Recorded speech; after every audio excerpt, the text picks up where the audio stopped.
Signal 50-50 scam. ഇത് അത്യാവശ്യം നല്ല രീതിയിൽ രസകരമായിട്ടുള്ളൊരു സ്കാമാണ്. ഇവർ ഭൂരിഭാഗവും ഉപയോഗിക്കുന്നത് ടെലിഗ്രാം കമ്മ്യൂണിറ്റി അല്ലെ ടെലിഗ്രാം ചാനൽസ്, ഇൻസ്റ്റഗ്രാം ആഡുകൾ, അതുപോലെ വാട്സപ്പ് കമ്മ്യൂണിറ്റി ഗ്രൂപ്പുകൾ. ഇതിലൂടെയാണ് ഈ ഒരു സ്കാമേഴ്സ് വരുന്നത്. ഇവരുടെ മോഡസ് ഓഫ് ഓപ്പറാൻഡി എന്ന് പറഞ്ഞാൽ ഇവർ നമ്മൾക്ക് തരുന്നത് 90% ആക്യുറസിയിലെ സിഗ്നൽസ് ഫ്രീ ഓഫ് കോസ്റ്റിലാണ് തരുന്നത്. അതായത് നമ്മൾ ക്യാപിറ്റൽ ഇൻവെസ്റ്റ് ചെയ്ത് അല്ലെങ്കിൽ ഇൻവെസ്റ്റ് ചെയ്ത് ഏതെങ്കിലും ഒരു അക്കൗണ്ടിൽ ഇവരുടെ സിഗ്നൽ പ്രകാരം ട്രേഡ് എടുത്തിട്ട് പ്രോഫിറ്റ് വരുന്നുണ്ടെങ്കിൽ മാത്രം പൈസ കൊടുത്താൽ മതി. നല്ല രസമല്ലേ? പക്ഷെ അതിൽ അവർക്ക് എന്താണ് ലാഭം? ഓക്കെ, അവിടെയാണ് അതിൻ്റെ സീക്രട്ട്. എന്ന് വെച്ചാൽ മാർക്കറ്റ് നല്ലൊരു വോൾട്ടാലിറ്റി ഉള്ള സമയങ്ങളിൽ ഇവർ 100 പേരുണ്ട് എങ്കിൽ ഉദാഹരണത്തിന് 50 പേർക്ക് ബൈ സിഗ്നലും 50 പേർക്ക് സെൽ സിഗ്നലും കൊടുക്കുന്നു. തീർച്ചയായും ഏതെങ്കിലും ഒരു സൈഡിലേക്കായിരിക്കും മാർക്കറ്റിൻ്റെ മൂവ്മെൻറ്റ്.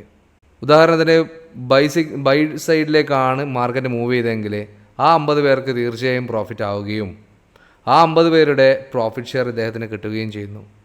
പക്ഷേ അതിന് മുന്നേ തന്നെ അദ്ദേഹം പറയുന്നുണ്ടായിരിക്കും, നമുക്ക് ഈ ഒരു 90% ആക്യുറസി എന്നുള്ളത് 100% ആക്യുറസി ആയി മാറണമെന്നുണ്ടെങ്കിൽ നല്ല കനത്തിൽ തന്നെ ഇൻവെസ്റ്റ് ചെയ്യണം.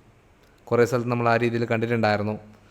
എന്ന് വെച്ചാൽ ഒരുപാട് ക്യാപിറ്റൽ ഉണ്ടാകുമ്പോൾ നല്ല രീതിയിൽ ആക്യുറസി കൂടും എന്നുള്ളത് എങ്ങനെയാണെന്ന് നമുക്കിന്ന് മനസ്സിലായിട്ടില്ല. അതുപ്രകാരം ഈ 50 ആൾക്കാരുണ്ടല്ലോ പ്രോഫിറ്റ് കിട്ടിയ ആൾക്കാരെ, അവർ പിന്നെയും നല്ല രീതിയിൽ തന്നെ ക്യാപിറ്റൽ ഇടുന്നു. കാരണം അവിടെയും വർക്കൗട്ട് ആകുന്നത് നമ്മുടെ ഉള്ളിലുള്ള ഒരു സാധനം, ആക്രാന്തം. അപ്പോൾ ആ ആക്രാന്തം തന്നെ നമുക്ക് വിനയാകുന്നുണ്ട്. എങ്ങനെ ഈ രീതിയിൽ ഇവർ പിന്നെയും കണ്ടിന്യൂ ചെയ്യുന്നു.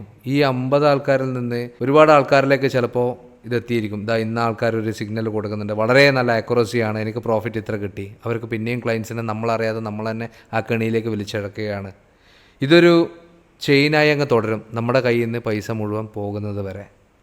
ആയതുകൊണ്ട് കൃത്യമായി പഠിച്ച് കറക്റ്റായി പ്രാക്ടീസ് ചെയ്താൽ മാത്രമേ ട്രേഡിങ്ങിൽ നിങ്ങൾക്കൊരു ഫ്യൂച്ചറുള്ളൂ എന്നുള്ളൊരു കാര്യം ഇനിയെങ്കിലും മനസ്സിലാക്കുക.